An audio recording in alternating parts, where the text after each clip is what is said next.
All right, hey everyone, welcome back for another deep dive with us. This time we're going deep on Robert Hanssen. Oh, yeah, this one's a fascinating case. He was an FBI agent, but he was also spying for, well, the Soviets and then Russia. For over 20 years, it's unbelievable how long he managed to keep that double life going. Absolutely wild. And we're going to try to unpack all of it today. We've got a ton of stuff to go through, news articles, biographies, historical accounts. We're going to get into the nitty-gritty for sure. Try to figure out, was he brilliant? Was he just greedy? Right, like was he some kind of mastermind playing everyone? Mhm. Or was he just in it for the money, the classic opportunist? Well, one thing that jumps out right away is how he managed to maintain this facade, this completely normal life.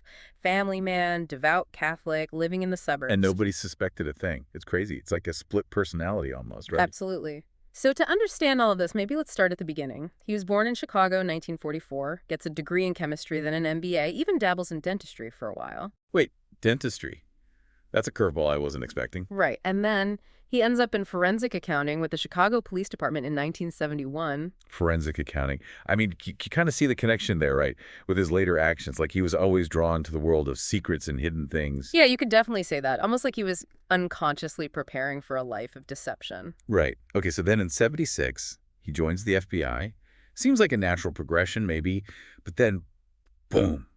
Just 3 years later, he goes straight to the GRU, Soviet Military Intelligence, and offers his services. Talk about a twist. And what's even more surprising is that his main motivation at that point seemed to be purely financial. Really? So not ideology or some grand belief system? Not at this point, no. Seems he was having money troubles, and espionage was his way out. I mean, think about it. He ended up receiving over $1.4 million in cash and assets over his spying career. Diamonds, Rolex watches, even money stashed in a foreign bank account.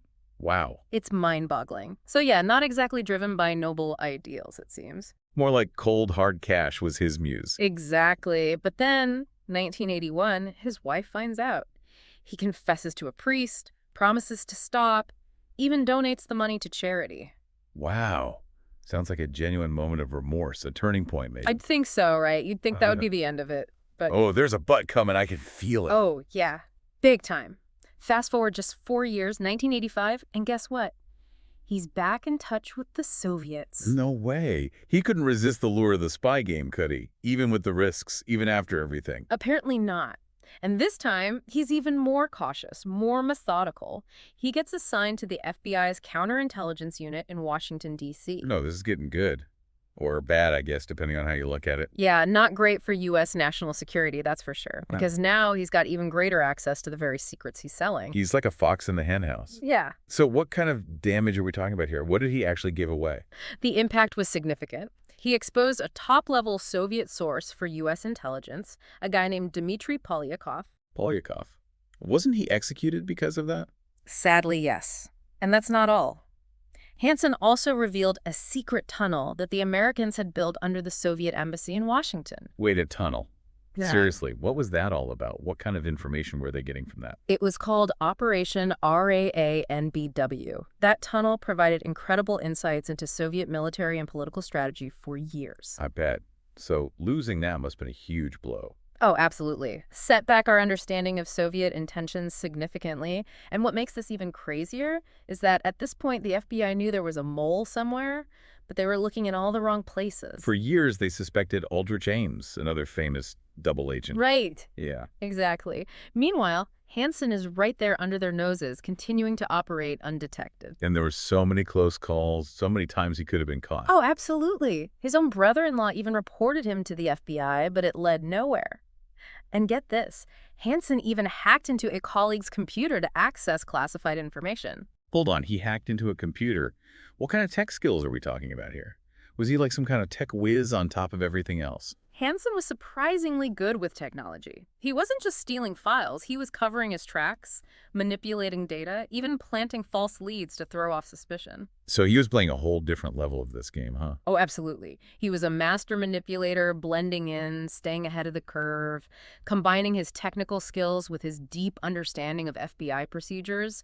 It made him incredibly difficult to catch. It's like he was playing a real-life game of chess, always thinking several moves ahead. Exactly. But every chess game has an endgame. And for Hanssen, That endgame began with a sting operation at a dead drop location in Foxstone Park, Virginia. February 18, 2001, the FBI finally catches him red-handed. He's got a bag full of classified documents. And his reaction, he says, "What took you so long?" Chills, man, chills. To think he was operating right under their noses all that time. It really is a remarkable moment, isn't it? I mean, those words, "what took you so long?" It sums up his whole attitude, his arrogance. Like he was almost proud of outsmarting everyone for so long. It's kind of creepy, actually. And the FBI, they must have been reeling. How do you even recover from something like that? How do you rebuild trust after such a massive breach? Well, the fallout was huge, understandably. Congressional inquiries, investigations, everyone wanted to know how this could have gone on for 2 decades right under their noses. Yeah, I bet. So what happened? Did they manage to fix the system, make sure it wouldn't happen again? They did implement some big changes: stricter background checks for employees, more polygraph tests, tighter security measures overall. They even created a whole new position, the National Security Branch Executive Assistant Director, specifically to oversee counterintelligence. Wow, so a complete overhaul. Sounds like they were taking it seriously. Oh, yeah, absolutely. But it makes you wonder, right? Can you ever really safeguard against someone like Hansen? Someone so determined, so good at deception. Right, because no system is perfect, is it? Mm. There's always the human element, always that potential for someone to go rogue. Exactly. It's a constant challenge. But okay, let's go back to Hansen himself for a minute. We've talked about the money, but was there more to it? What else was driving him? Yeah, what was going on in his head? Well, there are these letters he wrote to his Soviet handlers. In one of them, he's actually worried about getting too big of a payout, saying it might raise suspicions. Interesting. So he wasn't just blindly grabbing cash, he was thinking long term. Right. He even talks about wanting diamonds for his kids and maybe becoming a guest lecturer on intelligence matters after defecting. Wait, a lecturer? So he saw himself as some kind of expert, someone to be admired, even after betraying his country. It seems that way, like he was almost romanticizing the whole thing, seeing himself as this master spy. It's a twisted way of looking at it, that's for sure. But this is where it gets even weirder. Remember, he was deeply religious, a devout Catholic, involved with Opus Dei. Yeah, that always struck me as a strange juxtaposition. This devoutly religious man living a secret life as a spy. And then there's the fact that he filmed his wife without her consent and shared those videos. Right, a whole other layer of messed up behavior. And it makes you think maybe it wasn't just about the money, maybe it was about power, about control. Yeah, about violating trust on a really personal level. So how do we put all of this together? A devout Catholic, a family man, a spy, a voyeur. It's like he was living multiple lives. He was a master compartmentalizer, that's for sure, able to separate all these different parts of himself, all these conflicting actions. It makes you wonder about the nature of identity, right? Like how well do we really know ourselves, or even those closest to us? Exactly. Hansen's story is a case study in deception, in the masks we wear. And it continues to fascinate people, even all these years later. There have been books, documentaries, even a Hollywood movie about him. Why do you think this case still resonates with people? I think it's the mystery, the how could this happen factor. Yeah. Here's a seeming normal guy living a double life, betraying his country for years. It just doesn't compute. And it challenges our assumptions about trust, about who we think we can rely on. Plus, there's the sheer audacity of it all. He outsmarted the FBI, the most powerful law enforcement agency in the world, for decades. It's like something out of a movie. It's a reminder that the threat of espionage is always there, lurking in the shadows. But it's not just about systems and technology, is it? It's about people, about understanding human behavior and what drives someone to make these kinds of choices. Exactly. It's a reminder that the most dangerous threats often come from within. Okay, so as we start wrapping up our deep dive here, what are the key takeaways from the Robert Hanssen case? What lessons can we learn from his story? What stands out to you?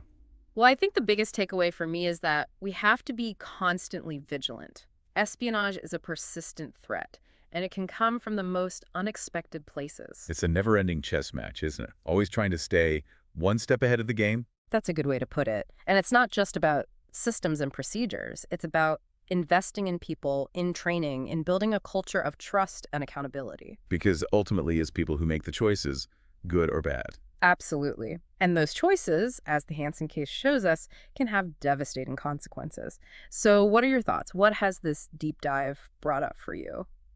You know, it's fascinating to me how relevant this case still feels today, even though it happened over 20 years ago, it raises those timeless questions about loyalty, about trust, about the choices we make when faced with temptation. It really makes you think. Yeah. But we'll be back in a moment to wrap up our deep dive and consider what Hanssen's legacy means for us today and how his story continues to shape our understanding of espionage and the human capacity for both good and evil. All right, we're back and ready to finish up our deep dive into the world of Robert Hanssen. Before the break, we were talking about those lingering questions, the whys and hows of his case. So as we wrap things up, let's think about his legacy. What can we learn from the story of Robert Hanssen? What does it all mean? Well, Hanssen's legacy is a complicated one. There's no doubt he was one of the most damaging spies in American history. His actions had a ripple effect on the intelligence community. They had to completely rethink their security protocols and counterintelligence strategies because of him. And let's not forget the human cost. Those Soviet officers who were working for U.S. intelligence and were executed because of Hanssen, their families.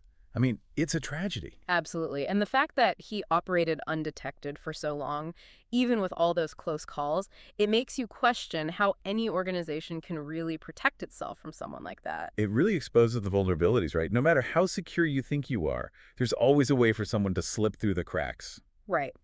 But thinking beyond those operational failures and the human cost, what broader lessons can we learn from Hanssen? What does his story tell us about espionage, about betrayal, about human nature? Yeah, that's what I keep coming back to. Like, what made him do it? Well, I think it reminds us that espionage isn't just about stolen files and secret codes. It's about people. It's about complex motivations, about the things that drive us, sometimes to do terrible things. Greed, ideology, ego, resentment, maybe. All of that and more. It's like looking into the dark side of human nature, trying to understand what leads someone to betray their country, their colleagues, everything they're supposed to stand for. And I think it also highlights the importance of human intelligence in the fight against espionage. You can have all the technology in the world, but in the end, it was human sources and good old-fashioned detective work that brought Hanssen down. You're absolutely right. Understanding human behavior, the psychology of betrayal, that's crucial for counterintelligence. So as we wrap up our deep dive into the life and betrayals of Robert Hanssen, what questions are we left with? What continues to fascinate and intrigue us about this case? For me, it's the contrast between his ordinary life and his extraordinary actions. How could a seemingly normal guy, a devout Catholic, a family man, be capable of such calculated betrayal? It's mind-boggling, isn't it? It really makes you question everything you think you know about people. It does, and maybe that's the most unsettling lesson of all. The fact that we can never really know what's going on inside someone else's head, what secrets they're keeping, what drives them to do the things they do. Well said. And on that note, I think we've covered a lot of ground today. We've explored Robert Hanssen's journey from his early years to his ultimate downfall. We've delved into the complexities of his motivations, the fallout from his actions, and the impact his story continues to have on the world of espionage and counterintelligence. We've examined the tradecraft, the psychology, the human cost, and hopefully we've given you a better understanding of the man behind the betrayals, the forces that shaped him, and the enduring questions that his case continues to raise. We hope you found this deep dive insightful and thought-provoking, and as always, thanks for joining us on the deep dive. We'll see you next time.